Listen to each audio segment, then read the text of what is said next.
Hi there guys, gals, non-binary pals, GM Potter here. Welcome to my channel where I review books and bookish things. I upload on Thursdays and alternating Tuesdays with a few surprises sprinkled in here and there. Today, as this video comes out, it is Christmas Day. If you celebrate, Merry Christmas. If you don't, Happy Holidays. I'm just so glad that you're here to join me. And I thought we would get a little Dickensian, as it were. So we are doing A Christmas Carol by Charles Dickens. And let's get into it.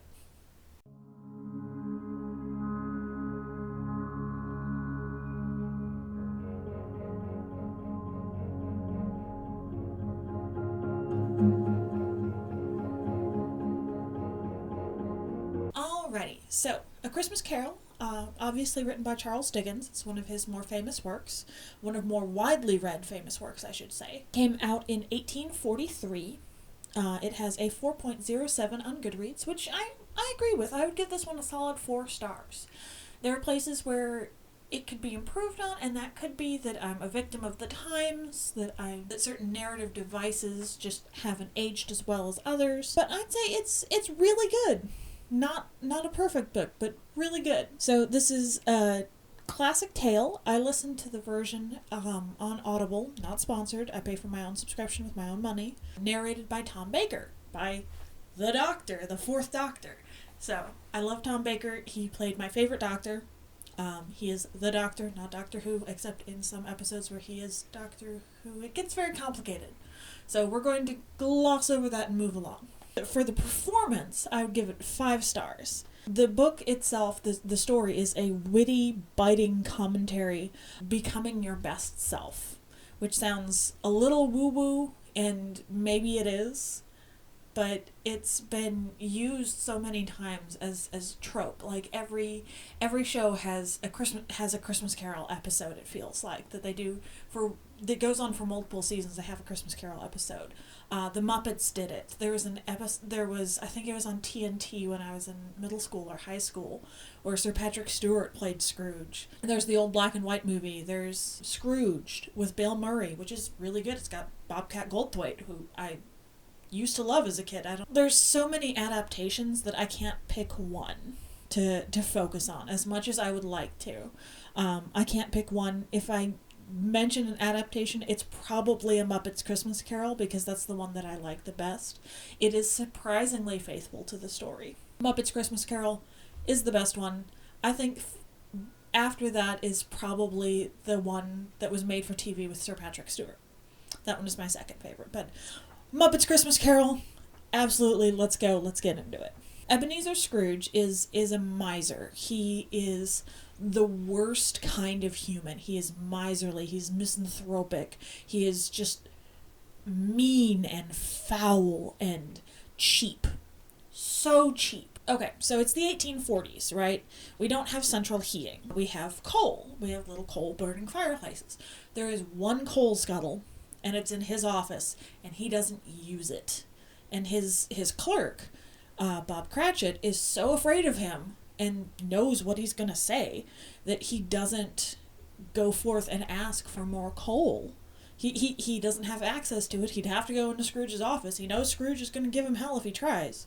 So he just does without and freezes in the office while he's trying to work. I don't know if you've ever been really, really cold, but it's hard to think. It's hard to work. It's hard to do things when you get to a certain level of cold that it surely must have been in this story.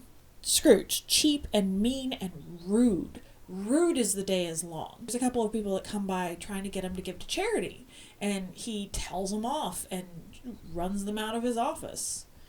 And Marley was Scrooge's business partner. He is dead to begin with, and he warns him that, hey, you're going to be visited by the three Christmas ghosts. Do you see my spirit here with all these chains? I forged these chains in life by being horrible, by being miserable and miserly and misanthropic and all these terrible M words. And you will be too unless you change. So we get the first ghost, who is the ghost of Christmas past, who shows that Scrooge was happy once. Yeah, he had a messed up childhood. He got sent away and he wasn't allowed to come home for Christmas.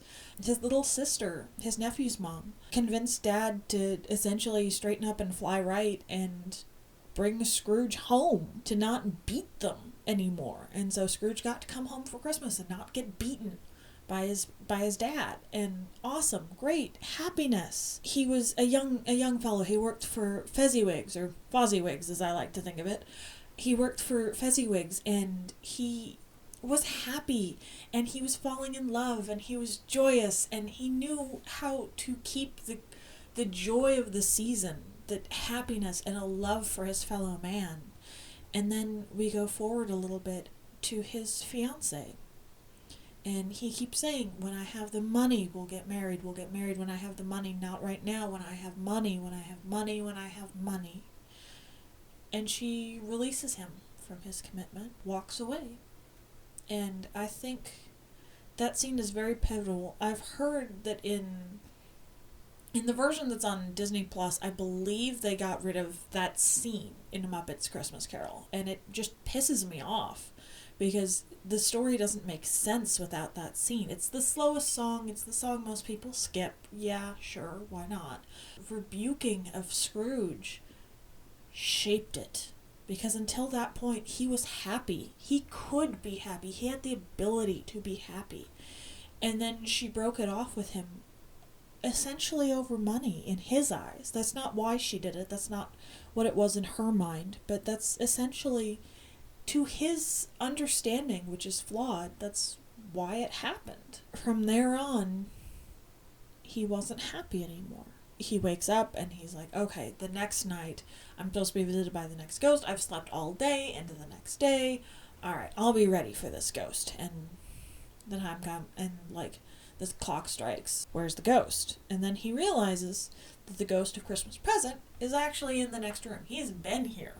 Like, it's Christmas. He's here. Let's go. Takes Scrooge on a tour of Christmas Day. The ghost of Christmas Present takes Scrooge on a tour of Christmas Day, and takes him all over the city of London, to everybody having a great day. He takes him to the Cratchits. Yes, they're poor and miserable and it's awful, but he takes them there and they're doing all right for what they've got. Like, they're happy with what they have, and they're grateful and honest. And even Tiny Tim, who is underdeveloped and sickly and poorly and all these awful things and has a crutch, is happy and says, God bless us, everyone. He goes next to his nephew's house. They're like, yeah, Scrooge is invited, and I'll invite him every year because I love him. He doesn't care for us, I understand that, but he's family and we love him, and I want to take care of him. And they have a great time, and Scrooge forgets that he's non-corporeal. They can't see him, they can't hear him, they can't touch him. He's not really there, and joins in the games and has a good time. He takes him to visit the coal miners, who are taking a break from their mining of the earth and are keeping Christmas in their hearts, and the lighthouse keepers and the sailors stuck out at sea, and shows him that everybody except him is having a wonderful and joyous Christmas this season. Even the most desolate, even the most desperate are having a wonderful Christmas time. So the ghost of Christmas Present is wearing these long robes, and he's aging rapidly because he only exists for a day. He has these two children under his robes, and who do they belong to? They belong to man. Is there nowhere they can go? Is there no one to take care of them? He says, are there no workhouses? Are there no prisons? Literally throwing Scrooge's words back in his face, and he's just gut punched. And he's like, okay, I'm gonna change. And then the ghost of Christmas Future comes. And we open up in London on the streets. Somebody's died. Somebody seemingly important, but nobody cares. Nobody gives a care that this guy is dead. They go so far as to rob the body, even. Tiny Tim is passed, and his family is just broken and gutted, and it's awful.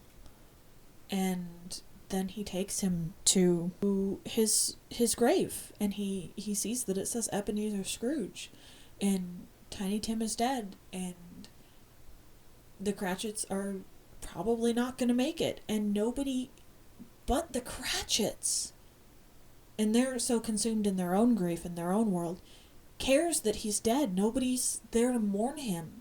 They're just like, okay, great, awesome, cool, bye. That's what he really needed to cement it. Because I feel like with the first and the second ghost, well, the second and the third ghost, really, past and present, he could have made the changes that he needed to make, but that ghost of future, the fourth ghost, not the third ghost, really cemented in his mind that he needed to change, that it made it personal, it made him care. And he breaks down and cries to the ghost, and it's Christmas Day.